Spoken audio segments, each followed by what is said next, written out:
Assalamualaikum warahmatullahi wabarakatuh. Selamat datang kembali anak-anak pada pembelajaran akidah akhlak. Kali ini Ibu akan menceritakan tentang kisah Nabi Nuh alaihi salam. Pada pembelajaran kali ini bertujuan untuk anak-anak dapat mengetahui dakwah Nabi Nuh alaihi salam. Yang kedua, anak-anak dapat mengetahui mukjizat Nabi Nuh alaihi salam. Dan yang terakhir, anak-anak dapat mengetahui sifat dan sikap yang dapat diteladani dari kisah Nabi Nuh alaihi salam. Anak-anak, Ibu akan menceritakan tentang kisah Nabi Nuh alaihi salam. Nabi Nuh alaihi salam adalah keturunan Nabi Idris alaihi salam. Nabi Nuh diutus oleh Allah Subhanahu wa taala untuk berdakwah kepada kaumnya, yaitu meneruskan akidah dan akhlak.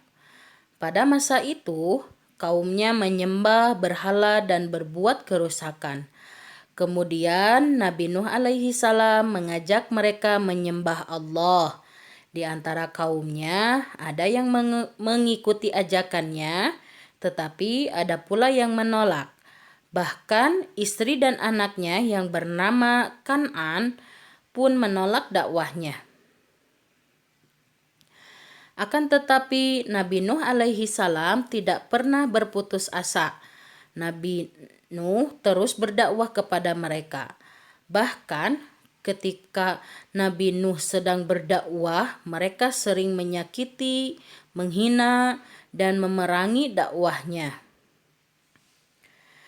Nabi Nuh alaihi salam berdakwah selama 950 tahun. Namun hanya sedikit yang mau beriman. Nabi Nuh bersedih dan mengadu kepada Allah. Bahkan Nabi Nuh sampai meminta kepada Allah agar diberikan azab bagi kaumnya. Dan Allah pun mengabulkan doa Nabi Nuh. Sekarang anak-anak, mukjizat Nabi Nuh alaihi salam. Salah satu mukjizat Nabi Nuh alaihi salam adalah Nabi Nuh diutus untuk membuat perahu sebagai tempat penyelamat. Nabi Nuh membuat perahu bersama pengikutnya.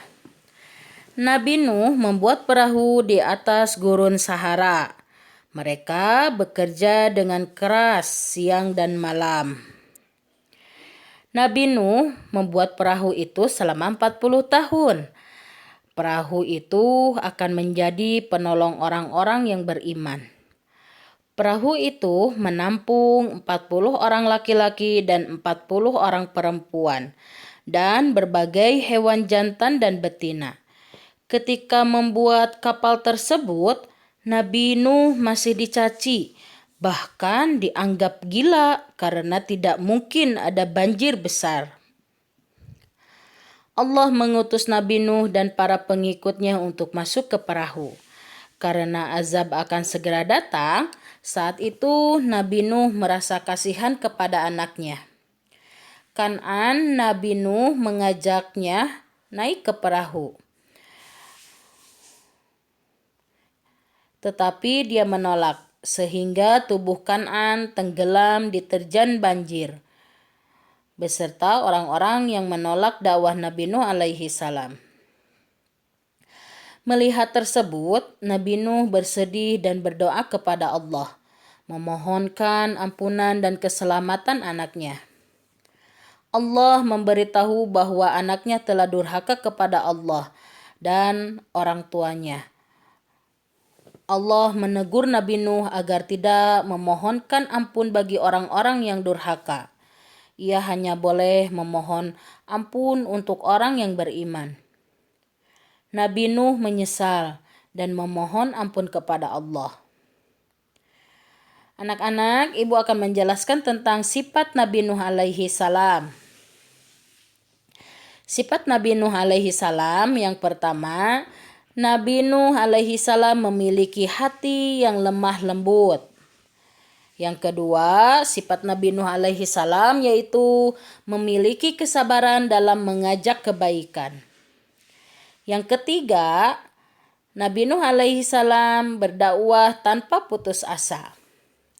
Dan yang keempat, sifat Nabi Nuh alaihi salam yaitu gigih bekerja membuat perahu sampai selesai. Nah, sekarang sikap yang dapat diteladani dari Nabi Nuh alaihi salam. Yang pertama, sabar. Sifat ini dapat diteladani dari Nabi Nuh alaihi salam saat beliau berdakwah. Meskipun dakwahnya ditolak oleh kaumnya, bahkan anak dan istrinya pun juga menolak. Beliau tetap sabar dan tidak berputus asa untuk melanjutkan dakwahnya. Yang kedua yaitu kerja keras. Kerja keras adalah melakukan sesuatu dengan sungguh-sungguh. Orang yang mempunyai sifat kerja keras, ia tidak akan mudah menyerah. Sifat ini dapat diteladani dari Nabi Nuh alaihi salam saat membuat perahu. Nabi Nuh tidak pernah menyerah membuat perahu meskipun ia dihina dan dicaci maki oleh kaumnya. Dan yang terakhir adalah sikap meminta maaf. Maaf adalah meminta ampun karena sudah berbuat salah. Sifat ini dapat diteladani dari Nabi Nuh alaihi salam yang berbuat salah karena memohonkan ampun bagi anaknya yang durhaka. Nabi Nuh menyesal dan memohon ampun kepada Allah Subhanahu wa taala. Nah, anak-anak, untuk pembelajaran kali ini dicukupkan sekian. Mudah-mudahan bermanfaat. Wassalamualaikum warahmatullahi wabarakatuh.